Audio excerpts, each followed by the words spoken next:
Hello all, welcome to రాణి అమ్మ kitchen. ఈరోజు రాణి అమ్మ కిచెన్లో నువ్వుల ఆవకాయ చేసుకోబోతున్నామండి. చాలా టేస్టీగా ఉంటుంది. పిల్లలైతే వద్దని అస్సలే అనరు, ఎంతో ఇష్టంగా తింటారు. తయారు చేసుకునే విధానం, కావలసిన పదార్థాలు చూసేయండి. ముందుగా మనము ఒక వెడల్పాటి పాత్రలో మామిడికాయలు తీసుకోవాలండి. ముందుగా కొట్టించి పెట్టుకున్నాము ముక్కలని. 4 కప్పులు తీసుకోవాలి. మేమైతే ఇక్కడ కొలతలతో చేసుకుంటున్నాము, కేజీ లెక్కన కాదు. 3 ఇంకా 4 కప్పులతో మామిడికాయ ముక్కలను తీసుకుంటున్నాము.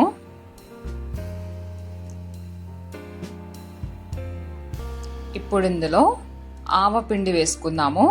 1 కప్పు ఆవపిండి వేసుకోవాలి.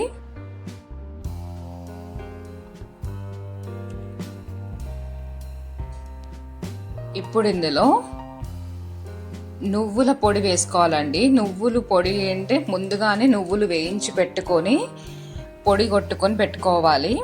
మనం ఇక్కడ 1.5 కప్పు తీసుకుంటున్నాము. ఏ కప్పుతో అయితే మామిడికాయ ముక్కలతో తీసుకుంటున్నామో అదే కప్పుతో మిగతా పొడులు కూడా కొలతల్లో తీసుకుంటున్నాము. సో ఇప్పుడు మన ఇందులో మామిడికాయల ముక్కలు, అలాగే ఆవపిండి 1 కప్పు, 1.5 కప్పు నువ్వుల పొడి వేసుకోవాలి. మరొక 1/2 కప్పు ఇప్పుడు వేసుకున్నాం. అలాగే ఇందులో సాల్ట్ వేసుకుందాము. 1/2 కప్పు సాల్ట్ పడుతుంది. దీంట్లో కారం అస్సలే వేయమండి, అందుకే ఒక 1/2 కప్ అయితే చాలు. ఉప్పు, అలాగే ఒక 1/2 టీ స్పూన్ మెంతు పౌడరు, అలాగే 1/2 టీ స్పూన్ పసుపు వేసి పెట్టుకోవాలి.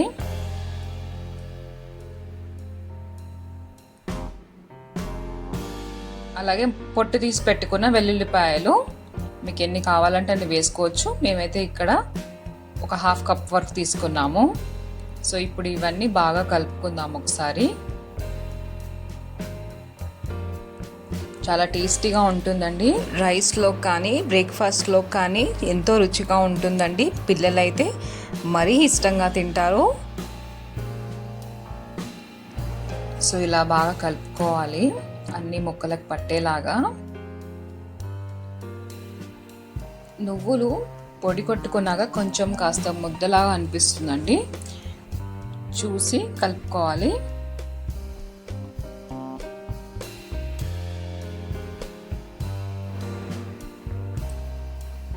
సో ఇప్పుడు బాగా కలిపేసుకున్నాం కదండి. ఇప్పుడు పచ్చడి కోసం తాలింపు పెట్టుకుందాం. తాలింపు కోసం స్టవ్ మీద కడాయి పెట్టుకొని ఇప్పుడు ఇందులో ఏ కప్పుతో అయితే మామిడికాయ ముక్కలు తీసుకున్నామో అదే కప్పుతో ఒక 1.5 కప్పు ఆయిల్ వేసి వేడి చేసుకోవాలి. ఆయిల్ వేడెక్కాక ఇప్పుడు ఇందులో 1 టేబుల్ స్పూన్ ఆవాలు, 1 టేబుల్ స్పూన్ జీలకర్ర వేసుకోవాలండి. కాస్త వేగాక స్టవ్ ఆఫ్ చేసేసుకోవాలి. ఇప్పుడు ఇందులో మనం ముందుగానే దంచి పెట్టుకున్న ఒక 3 టేబుల్ స్పూన్ల వెల్లుల్లిపాయల ముద్ద వేసుకోవాలండి.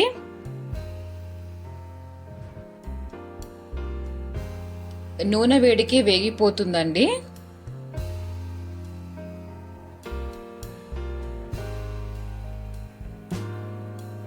ఇప్పుడు దించేసుకుందాము ఆయిల్ని. ఇప్పుడు మనం పెట్టుకున్న తాలింపు పూర్తిగా చల్లారిపోవాలండి. ఇప్పుడు చల్లారిపోయిన ఆయిల్ తాలింపుని ఇప్పుడు మనం కలిపి పెట్టుకున్న మామిడికాయ ముక్కల్లో వేసేసుకోవాలి.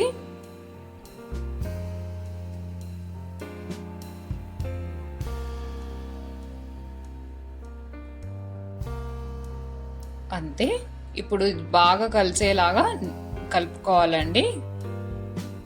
నూనె అన్ని ముక్కలకి, మనం వేసిన మసాలాలు కూడా మామిడికాయ ముక్కలకి బాగా పట్టేలాగా కలుపుకోవాలి. సో ఇలా కలుపుకున్న మామిడికాయ ముక్కల్ని, పచ్చడిని ఇప్పుడు ఒక డబ్బాలోకి చేర్చి పెట్టుకొని 3 days వరకు పక్కన పెట్టేయాలండి.